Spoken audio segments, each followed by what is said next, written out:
Ooga ooga, it's Schmeckle. Let's talk about Islamophobia.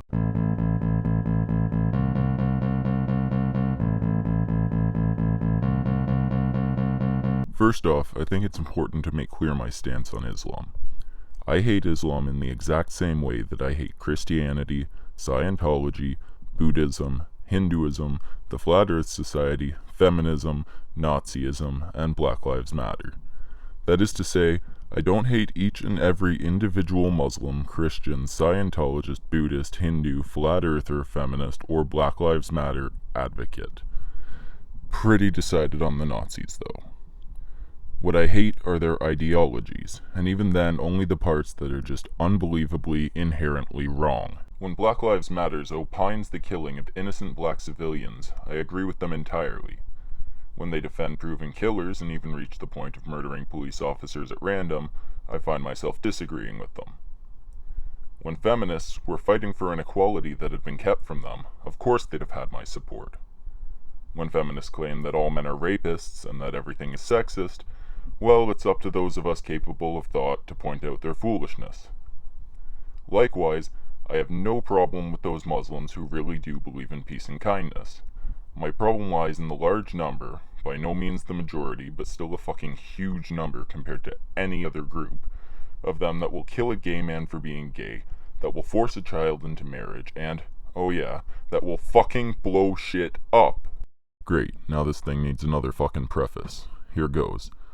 Not all Muslims are terrorists. I get this. I understand this.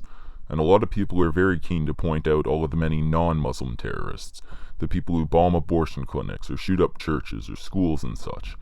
And yes, those definitely do happen, far, far too frequently. But there's good reason that Islamic terrorists are more feared than their non-Islamic counterparts, and while, yes, the media has certainly played a part, there's a lot more to the situation than simply what makes the news. The problem here lies in a few different areas. 1. The size of Islamic terrorist groups versus non-Islamic terrorist groups. 2. The prevalence of Islamic terrorist groups versus non-Islamic terrorist groups. 3. The size of the attacks pulled off by said groups. 4. The prevalence of the attacks pulled off by said groups. 5.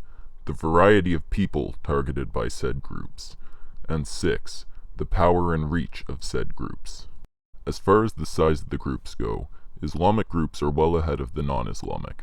Boasting groups large enough to successfully control countries, they certainly outnumber the others. Let's add one terror point for Team Islam Pigfucker.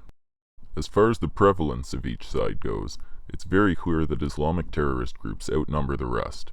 While we may have some homegrown groups of terrorist fuckwits, Islamic terrorism is full of offshoots and splinter groups galore. Another terror point for Team Islam Pigfucker. The size of the attacks pulled off by said groups would be easily skewed by 9/11. Even if we ignore 9/11, however, 6 of the next 10 largest terror attacks have come from Islamic extremists. Yet another terror point for Team Islam Pigfucker. Where the prevalence of the attacks are concerned, the FBI is on record as saying that between 1980 and 2005, 94% of attacks on American soil were by non-Muslims. While this fails to account for attacks outside of the US, such as in Europe or in other Islamic countries, and while it fails to take the past 11 years into consideration, fuck it. Let's give a point to Team American Cum Jockey. Now when I say the variety of the victims, I'm talking about how many people are potential targets for terror attacks. Non-Islamic terrorists, for the most part, have a specific group or demographic in mind. Some bomb abortion clinics, others shoot black people or gays, a particular school or organization, etc. Some don't care who they hurt. But Islamic terrorists tend to be pretty simple with their targets. Non-Muslims. And that's a fuckload of people. Chalk up another one for Team Islam Pigfucker. And finally, when it comes to the power and reach available to these groups, the Islamic groups take the prize again. Some of them control countries. Their influence spreads across oceans. When was the last time you saw a pro-life group with that type of power? Last point goes to Team Islam Pigfucker.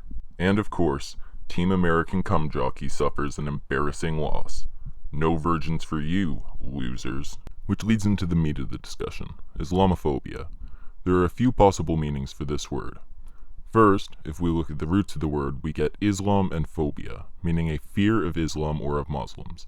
Now, personally, I don't have a fear of either, because my hairy balls pump so much extra testosterone that I'm functionally immune to fear. But I can certainly see how some might fear people whose teachings include death to non-believers, and whose most visible representatives are people who really, really, really like those teachings. Admittedly, fearing all Muslims is a little bit ridiculous. The fact is that the majority of them don't want to kill you, and so the majority of them are nothing to be afraid of. Fearing Islam, on the other hand, is perfectly sound. It's a terrifying ideology, especially if you're to take all of its tenets seriously. As an aside, for those who say that Islamic terrorists aren't real Muslims, is the real Muslim the one who follows every tenet, or the one who follows only the peaceful ones? The next meaning of Islamophobia is much more commonly used: hatred of Islam or of Muslims. My feelings about this are similar. To hate all Muslims is obviously pretty shitty and generally unfounded. Again, the majority of them are regular dudes who just happen to subscribe to another bullshit religion. Obviously, we should hate the extremists. Those guys are bad dudes. But there's no point hating the ones who are just regular guys with stupid beliefs. Does that mean that you can't look down on their beliefs as stupid? Of course not, but I'll get to that. First, I want to talk about hating Islam. This, to me, is entirely acceptable, with the aforementioned don't hate all Muslims caveat.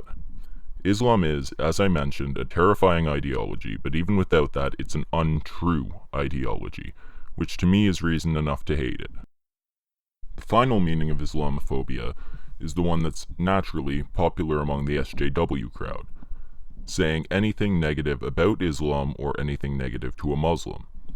This has gotten to such a point that Australia, among other places, have set anti-blasphemy laws which allow them to punish you if you say something negative about a religion, including, obviously, blasphemy, also known as telling people their beliefs are bullshit. These laws are not exclusive to Islam, but were very clearly created with Islam in mind, when, logically, religious debate should be encouraged so that religions might possibly, at the very least, learn from each other's better aspects and abandon their more flawed ones, or, in the best case scenario, give up on the delusion altogether. It has now been made illegal to express your disagreement with a flawed belief. A large part of the problem behind this is that people are viewing "I disagree with Islam" as the same statement as "I hate Islam," and "I hate Islam" as equal to "I hate blacks" or "I hate Mexicans." People who disagree with Islam will often not be called Islamophobic at all, but rather racist. In reality, "I hate Islam" is equal to "I hate Christianity" or "I hate Buddhism." I mean, listen, Islam's a religion, not a race. It's not that hard. Figure it out. And really, in the case of these anti-blasphemy laws, "I hate Islam" and all the rest should be equal to "I hate feminism" or "I hate hedonism" or even "I hate racism." An ideology is an ideology. You may be born black. If so, you'll be black for life. You don't really have much choice. You might be born gay. If so, you'll be gay for life. Again, not really your choice. But if you're born Muslim, or Christian, or Hindu, those are just beliefs. Fuck, when I was a kid, I believed Freddy Krueger could really get me in my sleep and that babies were brought by a fucking bird. Beliefs can change. Beliefs are supposed to change so that you don't end up believing the same stupid shit that you believed as a kid. You're supposed to see new evidence and draw new conclusions from such.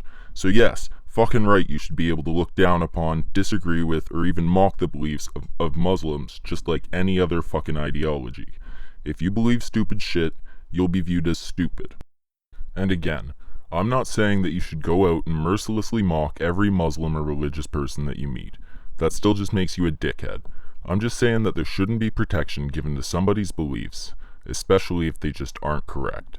And I swear, I'm not an Islamophobe for saying that. I'm just, not Muslim. Anyway, thanks for sticking around to the end of the first video. I'd like to thank the Gentle Raven for designing my channel and my face, and also to give a shout out to Satsu2cents and T-Bing for giving me some good advice on how to get my channel started. All three will be linked in the description below. Remember to subscribe and like and all that shit. Goodbye.